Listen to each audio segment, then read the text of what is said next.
నమస్తే, నేను ఇందు. హైదరాబాద్ రియల్ ఎస్టేట్లో ఒక కొత్త ట్రెండ్ నడుస్తుందని చెప్పొచ్చు. అంటే కొత్త ఇల్లుల కన్నా పాత ఇల్లులకే ఒక క్రేజ్ ఉన్నట్టు తెలుస్తుంది. మరి దీని గురించి మాట్లాడడానికి మనతో పాటు real estate expert Sanjay Nayak గారు ఇప్పుడు మనతో ఉన్నారు. నమస్తే సార్. నమస్కారం మేడం. సార్, మరి ఇప్పుడు చూసుకుంటే ఇప్పుడు హైదరాబాద్ రియల్ ఎస్టేట్లో ఒక కొత్త ట్రెండ్ అయితే నడుస్తుందని చెప్పొచ్చు. అంటే కొత్త ఇల్లుల కన్నా పాత ఇల్లు కొనుగోలు చేయడానికి చాలా మంది మొగ్గు చూపుతున్నారు. సో ఏమంటారు సార్ దీని గురించి? కొత్త ఇల్లుకు ఉండే డిమాండ్ కొత్త ఇల్లులకు ఉంటుంది, పాత ఇల్లులకు ఉండే డిమాండ్ పాత ఇల్లులకు ఉంటుంది. సో రెండింటికి డిఫరెన్స్ ఏంది? ఎందుకు మీరు అన్నట్టుగా కొందరు ఏంటంటే పాత ఇల్లులే కొంటున్నారు, రీసేల్ అని ఎందుకు కొంటున్నారు, కొత్త ఎందుకంటే రీసేల్కి పోయే వాళ్ళు ఎవరు ఉంటారంటే ఏదన్నా ఒక కమ్యూనిటీ మంచి ఏరియాలో ఉంది, అక్కడ ఎవరన్నా వాళ్ళకి ఇంపార్టెంట్ వర్క్ మీద వాళ్ళు షిఫ్ట్ అయిపోతున్నారు, అక్కడే మనకు కొంచెం తక్కువ ప్రైస్కి వస్తుంది అన్న ఉద్దేశంతో రీసేల్లో కొంటారు. రీసేల్ మార్కెట్లో ఏంటంటే కొత్త మార్కెట్తో పోలిస్తే కొంచెం తక్కువలో వస్తుంది. సో తక్కువలో వచ్చినప్పుడు ఏమవుతుందంటే మనకు కొత్త దాంట్లో పోలిస్తే కొత్త దాంట్లో ఎమ్యూనిటీస్ ఫెసిలిటీస్ ఎక్కువ ఉన్నాయి, అంత అమౌంట్ మనం ఎఫర్ట్ చేయలేము అనుకున్నప్పుడు వాళ్ళకి కొత్తవి కాకుండా పాత దాంట్లో వెళ్తే ఏమవుతుందంటే కొంచెం తక్కువ బడ్జెట్లో వస్తాయి. సో ఇంకోటి ఏంటంటే వీళ్ళు ఏదైనా నచ్చినట్టు రెనోవేషన్ చేసుకోవాలన్నా కూడా ఆపర్చునిటీస్ ఉంటాయి అన్నట్టు కొందరు ఏం చేస్తారంటే పాత దానికి వెళ్తారు. అంటే ఇప్పుడు ఉన్న మార్కెట్ కండిషన్ ఏంటంటే హైదరాబాద్లో ప్రతి ఒక్కరు వచ్చి కొత్త దాంట్లోనే కొనాలంటే పాసిబుల్ కాదు. ఎందుకంటే పర్ సేఫ్టీ తీసుకుంటే ఇలా కొత్త ఎక్కడ అపార్ట్మెంట్లో తీసుకున్నా ఎనీ మీరు హై రైజ్లో తీసుకున్నా మినిమం వచ్చేసి 5,000 నుంచి 6,000 రూపీస్ పర్ సేఫ్టీ ఉంది. దాంట్లో పార్కింగ్ ఛార్జెస్ వేరే ఉంటాయి. మళ్ళీ ఇంకోటి వచ్చేసి దాంట్లో ఎమ్యూనిటీస్ ఫెసిలిటీస్ ఇస్తే దాని ఛార్జెస్ వేరే ఉంటాయి. సో ఇలా వాళ్ళు ఇచ్చే ఎమ్యూనిటీస్ ఫెసిలిటీస్ ని బట్టి మారుతుంటది రిక్వైర్మెంట్. అండ్ ఇంకోటి పాత దాంట్లో ఇంకోటి ఏంటంటే మనకి అనుకున్నది అనుకున్నట్టుగా దొరకడం అన్నిసార్లు పాసిబుల్ కాదు. ఏదో ఒక డ్రాబ్యాక్ ఉంటుంది, డ్రాబ్యాక్ అనొచ్చు, లేదా వాళ్ళకి అక్కడ అన్ని రిక్వైర్మెంట్ ఫుల్ఫిల్ అవ్వకపోవచ్చు. కొత్త దాంట్లో ఏంటంటే అన్ని ఎమ్యూనిటీస్ ఉంటాయి, కొత్తగా ఉంటది. ప్లస్ ఏంటంటే ఇప్పుడు కొత్త దాంట్లో ఏంటంటే కొంచెం ప్రైస్ ఎక్కువ అక్కడ వచ్చే పీపుల్ కూడా చేంజ్ అవుతుంటారు. మీకు ఇప్పుడు స్టాండ్ అలోన్ కుండే అడ్వాంటేజ్, స్టాండ్ అలోన్ కుండే డిఫరెన్స్ స్టాండ్ అలోన్ కుంటది. హై రైజ్ కి వచ్చేసరికి ఏమవుతుందంటే కొంచెం ప్రైవసీ ఎక్కువ ఉంటది, సేఫ్టీ ఎక్కువ ఉంటది, సెక్యూరిటీ ఉంటది, అన్ని రకాలుగా ఎమ్యూనిటీస్ ఫెసిలిటీస్ అన్ని అదే ఏరియాలో దొరుకుతాయి, మనకి బయటికి వెళ్ళాల్సిన పని ఉండదు. సో ఈ రకంగా చూసుకునే వాళ్ళు క్లైమేట్ పరంగా కావచ్చు, కొంచెం హైట్ లో ఉండాలి, కొంచెం వ్యూ పాయింట్ ఉండాలి, అట్లా నేచర్ ని ఆ విధంగా ఎంజాయ్ చేసే వాళ్ళు ఒక రకమైన టార్గెట్ ఆడియన్స్ ఉంటారు. సో దానికి ప్రిఫర్ చేసే వాళ్ళు దానికి ప్రిఫర్ చేస్తారు.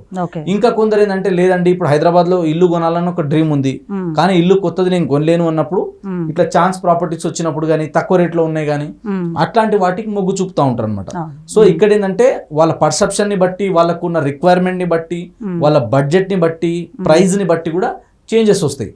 సో కొత్త దాంట్లో కొనాలా పాత దాంట్లో కొనాలంటే దేనికి ఉన్న డిఫరెన్స్ దానికి ఉంటుంది ఖచ్చితంగా.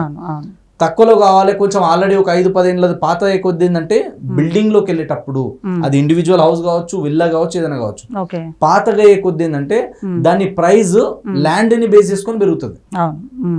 అదే కనుక మనం అపార్ట్మెంట్ లో ఫ్లాట్ తీసుకుంటే ఏంటంటే కొత్తది అక్కడున్న కల్చర్, సేఫ్టీ, సెక్యూరిటీ ఇవన్నీ బేస్ చేసుకుని ఇప్పుడు ఉండడానికే కాబట్టి దాన్ని బేస్ చేసుకొని కొంటారు.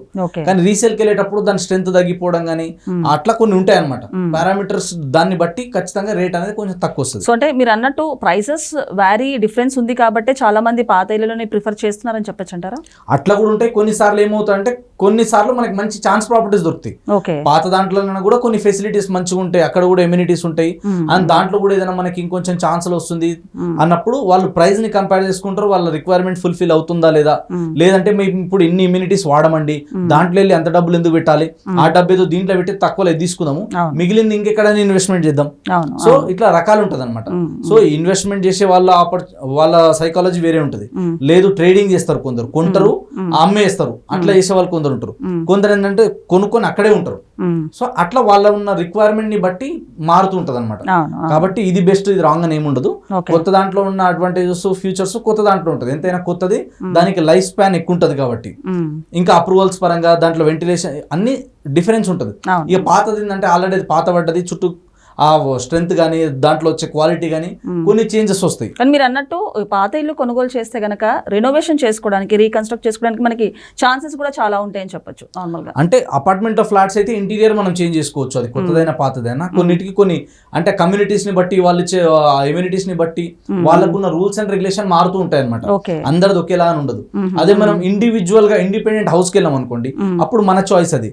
అప్పుడు ఏమవుతుంది, ఆ హౌస్ ప్రైస్ కంటే ల్యాండ్ ప్రైస్ మీదనే వస్తుంది మనకి. అప్పుడు మనకు నచ్చలేదు, దాన్ని ఇంకేదైనా రెనోవేషన్ చేయాలి, లేదా 2 floors ఉంది ఇంకో 3 వేయాలనుకున్నప్పుడు అది మనకు నచ్చినట్టు దాన్ని మనం మోల్డ్ చేసుకోవచ్చు. లేదంటే మనం అది మొత్తం కూలగొట్టేసి మళ్ళీ ఫ్రెష్ గా కన్స్ట్రక్షన్ చేసి మళ్ళీ కన్స్ట్రక్ట్ చేసుకోవచ్చు. సో అట్లా అన్ని రకాలుగా మనకి సూటబుల్ అవుతుంది. సో ఇక్కడ ఇంకోటి ఏంటంటే మీరు అపార్ట్మెంట్ లో ఫ్లాట్ అయినా, ఇండివిజువల్ హౌస్ అయినా, విల్లా అయినా, ఏదైనా సరే మన రిక్వైర్మెంట్ ని బేస్ చేసుకొని, మన దగ్గర ఉన్న బడ్జెట్ ని బేస్ చేసుకొని కొంటారు. సో ఈ వీటిని పారామీటర్ ని చెక్ చేసుకున్న తర్వాత మాత్రమే దేంట్లో కొంటే బాగుంటది, దేంట్లో అయితే మనకు సెట్ అవుతుంది అని చెప్పి ఎవరెవరు రిక్వైర్మెంట్ కి తగ్గట్టు వాళ్ళ రిక్వైర్మెంట్ చేంజ్ అవుతూ ఉంటుంది. కొందరు ఏం చేస్తారు, ఇప్పుడు ఇక్కడ కొన్ని రోజులు ఉంటారు, తర్వాత ఇంకేదైనా మంచి ప్రాపర్టీ వస్తే ఇది అమ్మేసి అందులోకి వెళ్ళిపోవడం కానీ, లేదా దీంట్లో తక్కువలో వస్తుంది మనకి ఛాన్స్లో వస్తుంది అన్నప్పుడు దీని నుంచి మనం ఎట్లా జనరేట్ చేసుకోవాలి. కొందరు ఏంటంటే ఆల్రెడీ ఒక హై రేంజ్ లో ఉంటారు, ఆల్రెడీ మంచి దాంట్లో ఉంటారు, ఇంకో ఏమైనా తక్కువలో వచ్చినా కూడా అందులో కొనుక్కొని రెంట్కి ఇచ్చుకోవడము ఇట్లా చేస్తారు. కొందరు ఏంటంటే అపార్ట్మెంట్ లో ఫ్లాట్లలో ఇన్వెస్ట్మెంట్ చేస్తారు, కొందరు ఏంటంటే ఇండివిజువల్ హౌస్ లో ఇన్వెస్ట్మెంట్ చేస్తారు. చూసుకుంటే మీరు అన్నట్టు ఒక అపార్ట్మెంట్ ఫ్లాట్ అనుకోవచ్చు, లేకపోతే ఓపెన్ ప్లాట్ అనుకోవచ్చు, రెండింటికి అంటే డిఫరెన్స్ ఏంటి? ఈ రెండిట్లో చాలా మంది ఇప్పుడు ఎంతో మంది కొనుగోలు చేద్దామని చూస్తారు. దేనికి మనము ఏది కొనడానికి మొగ్గు చూపితే కరెక్ట్ అంటారు? ఫ్లాట్ అంటారా, ఓపెన్ ప్లాట్ అంటారా? ఏది మనకు బెనిఫిట్ అంటారు? ఇప్పుడు మీరు ఇక్కడే ఉండాలి, మీ వర్క్ ప్లేస్ కి నియర్ బై ఉండాలి, ఇందాక నేను చెప్పినట్టు మీకు సేఫ్టీ, సెక్యూరిటీ ఇవన్నీ ఫ్యూచర్స్ మీకు ఉండాలి అనుకుంటే ప్రజెంట్ కోసం అయితే గో ఫర్ ఫ్లాట్స్. ఓకే, ఇప్పుడే ఉంటాం మేము అనుకున్నప్పుడు చాలా మంది ఏం చేస్తారు, మా పిల్లల ఎడ్యుకేషన్ కి దూరం ఉండదు, మా ఆఫీస్ కి దూరం ఉండదు అనుకున్నప్పుడు అపార్ట్మెంట్ లో ఫ్లాట్స్ కి వెళ్తారు. అది ఇండివిజువల్ అంటే మనకి హై రైజ్ కావచ్చు, లేదంటే స్టాండ్ అలోన్ బిల్డింగ్ అయినా సరే వాళ్ళ రిక్వైర్మెంట్ తగ్గట్టు దాంట్లో వెళ్తారు. ఇంకా కొందరు ఏం చేస్తారు, ఎంతైనా అది అపార్ట్మెంట్ లో ఫ్లాటే, నాకు ఒక ఓన్ ఉండాలనుకున్న వాళ్ళు దానికి వెళ్తారు. బడ్జెట్ మ్యాటర్ అవుతుంది, రిక్వైర్మెంట్ మ్యాటర్ అవుతుంది. లేదు ప్యూర్లీ ఇన్వెస్ట్మెంట్ అనేటప్పుడు మాత్రం ఓపెన్ ప్లాట్ ఇస్ బెస్ట్. అంటే అగ్రికల్చర్ ల్యాండ్ కానీ, ఓపెన్ ప్లాట్ కానీ. సో అగ్రికల్చర్ ల్యాండ్ లో కూడా ఏంటంటే మనకి ఇప్పుడున్న సిటీకి సరౌండింగ్ లో కొంచెం మంచి ప్రైమ్ లొకేషన్ లో కొనాలంటే 80 లక్షల నుంచి ₹1 కోటి మినిమం పెట్టాలి ఎకరం. హైవే ఫేసింగ్ పెట్టాలంటే మినిమం ఏ హైవేలలో కూడా ఇప్పుడున్న మార్కెట్ లో 3 నుంచి 4 కోట్ల కంటే తక్కువలో దొరకడం కష్టం, ఎనీ హైవే, అది నేషనల్ హైవే అయితే. సో కాబట్టి అంత బడ్జెట్ పెట్టగలుగుతాం అనుకుంటే హైవేలలో కొంటారు. లేదు అంత బడ్జెట్ కొనలేమన్నప్పుడు లోపలికి వెళ్తే 80 లక్షల నుంచి ₹1 కోటి మంచి మంచి బిట్లు వస్తాయి, మెయిన్ రోడ్ బిట్లు, అట్లా తీసుకోవచ్చు. లేదు అంత కూడా మనం ఎఫర్ట్ చేయలేము, కొంచెం తక్కువ బడ్జెట్, ఒక 20 లక్షలు, 30 లక్షలు, 50 లక్షలు అనుకుంటే వాళ్ళు ఏం చేస్తారంటే ఓపెన్ ప్లాట్స్కి వెళ్తారు. ఓపెన్ ప్లాట్ లో వెళ్తే ఏముంటది, సేమ్ దాంట్లో కూడా ఏంటంటే ఒక 30-40 లక్షలు మీరు పెట్టినంటే, అంటే 30 lakh దాటితే మీకు మంచి లగ్జరీ ఎమ్యూనిటీస్ వస్తాయి. లైక్ దాంట్లో పార్కులు కావచ్చు, ఎవెన్యూ ప్లాంటేషన్ కావచ్చు, స్విమ్మింగ్ పూల్ కావచ్చు, క్లబ్ హౌస్ కావచ్చు, ఇలాంటి రిసార్ట్స్ కావచ్చు, ఇవన్నీ ఇప్పుడు అందరు కల్చర్ మారింది. సో దాంట్లో వెళ్తే ఏమవుతుంది అంటే కొంచెం మంచి లొకేషన్ లో, మంచి డెవలపర్ దగ్గర ఒక ప్రాజెక్ట్ లో ఒక ప్లాట్ వస్తుంది, అండ్ రెసిడెన్షియల్ గా అది అన్ని అప్రూవ్డ్ ఉంటది కాబట్టి రేపు రీసేల్ కూడా ఈజీ ఉంటుంది. అప్రిషియేషన్ పరంగా కూడా కొంచెం మార్కెట్ గ్రో అవడానికి ఎక్కువ స్కోప్ ఉంటుంది. అగ్రికల్చర్ ల్యాండ్ కు ఉండే డిమాండ్ అగ్రికల్చర్ కు ఉంటుంది, దాంట్లో రెసిడెన్షియల్ గా ఓపెన్ ప్లాట్ చేసినప్పుడు దానికి వచ్చే డిమాండ్ దానికి ఉంటుంది, దేంది దాందే ఉంటుంది. సో ఒకటి మనం చూడాల్సింది ఏంటంటే మనం ఏ పర్పస్ తో కొంటున్నాము. ఒకవేళ ఇన్వెస్ట్మెంట్ కి వెళ్తే కూడా మళ్ళీ దీంట్లో 3 రకాలు ఉంటాయి. ఒకటి ఏంటంటే LIG, MIG, HIG అని ఉంటుంది. సో HIG అంటే హై ఇన్వెస్ట్మెంట్ గ్రూప్. మీకు షార్ట్ టర్మ్ లో ఇన్వెస్ట్మెంట్ రావాలంటే HIG అంటే మున్సిపాలిటీ లిమిట్ లో, మున్సిపాలిటీకి దగ్గర, దానికి దగ్గరలో, ఇండ్లకి దగ్గర ఉన్నది కొనుక్కోవాలి. అది ప్రైస్ ఎక్కువ ఉంటది, రిటర్న్ ఆన్ ఇన్వెస్ట్మెంట్ కూడా కొంచెం ఫాస్ట్ ఉంటది, ఎక్కువ పెడతాం ఎక్కువ వస్తుంది దాంట్లో. నెక్స్ట్ వచ్చేసి మిడ్ HIG అంటే హై ఇన్వెస్ట్మెంట్ గ్రూప్. ఇప్పుడు ఇండ్లకు మధ్యలో ఉండాలి, టౌన్ కి దగ్గర ఉండాలంటే రేట్ ఎక్కువ ఉంటది కదా, లోపలికి వెళ్ళే కొద్ది తక్కువ ఉంటది. సో దగ్గర ఉన్న ఏంటంటే కొంచెం హై ఇన్వెస్ట్మెంట్ గ్రూప్. కొంచెం లోపలికి వెళ్ళిన తర్వాత అంటే ఒక 5 కిలోమీటర్ రేడియస్ వరకు లోపలికి వెళ్తే అది మిడ్ ఇన్వెస్ట్మెంట్ గ్రూప్. అంటే ఇప్పుడు మనం ఒకవేళ ప్లాట్ లో చూసుకుంటే కనుక HIG అంటే 20,000 అండ్ అబోవ్, అది 30-40 ఎంతనే కావచ్చు. అదే కనుక మిడ్ ఇన్వెస్ట్మెంట్ వెళ్తే 10 to 18,000 మధ్యలో. అదే లో ఇన్వెస్ట్మెంట్ గ్రూప్ అయితే 10,000 అండ్ బిలో. ఆ ప్రైస్ లో అప్రూవ్డ్ లేఅవుట్, మళ్ళీ ఇంకొంచెం డిస్టెన్స్ వెళ్ళాలి. ఒక మున్సిపాలిటీకి గానీ, ఒక టౌన్ కి గానీ, ఒక హైవేకి గానీ, ఒక జంక్షన్ కి గానీ 5 నుంచి 8-10 కిలోమీటర్ రేడియస్ లోపలే కొనాలి. మేజర్ గా అయితే ఫస్ట్ ప్రిఫరెన్స్ కింద 5 కిలోమీటర్ రేడియస్ లో రోడ్ ఫేసింగ్ లో మంచి మంచి బిట్స్ వస్తాయి. సో అలాంటి వెంచర్, రైట్ వెంచర్ ఏది ఉంది, క్లియర్ అప్రూవల్స్ ఉన్నాయా లేదా చూసుకొని అందులో మనం ఇన్వెస్ట్మెంట్ చేస్తే రిటర్న్ ఆన్ ఇన్వెస్ట్మెంట్ అనేది బాగుంటుంది. అండ్ ప్రాపర్టీలు కొనేటప్పుడు ఏంటంటే లీగల్ వెరిఫికేషన్ చేసుకోవడం చాలా ఇంపార్టెంట్.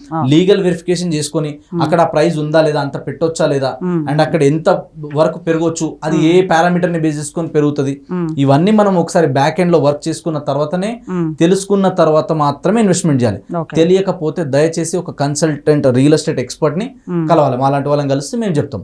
సో దాన్ని బేసిస్కొని కొనాలి. మీరే డైరెక్ట్ వెళ్తే ఏమవుతుందంటే మీరు ఏదో జాబ్ లో ఉంటారు, మీరు ఏదో బిజినెస్ లో ఉంటారు, మీకు మీ జాబ్ గురించి మీ బిజినెస్ గురించి తెలుసు కానీ లొకాలిటీ గురించి తెలియదు కదా, అక్కడ ఉన్న గ్రౌండ్ గురించి మీకు తెలియదు కదా, అక్కడ రియాలిటీ ఏందనేది మీకు తెలియదు. కాబట్టి మీరు అక్కడ మోసపోవడానికి, ఎక్కువ ప్రైస్ లో పెట్టి కొనడానికి ఇట్లాంటి ఛాన్సెస్ ఎక్కువ ఉంటాయి. కాబట్టి ఒక ప్రొఫెషనల్స్ కలిసినప్పుడు ఏమవుతుందంటే అది రైట్ ప్రైజా కాదా, రైట్ ప్లేసా కాదా, రైట్ డెవలపరా కాదా, అండ్ దీంట్లో ఎంతవరకు అప్రిషియేషన్ రావచ్చు, ఇది LIGకి వస్తుందా, MIGకి వస్తుందా, HIGకి వస్తుందా, ఏది సెట్ అవుతుంది మీకు అన్నది మీ రిక్వైర్మెంట్ తగ్గట్టు చెప్పగలుగుతారు అనమాట.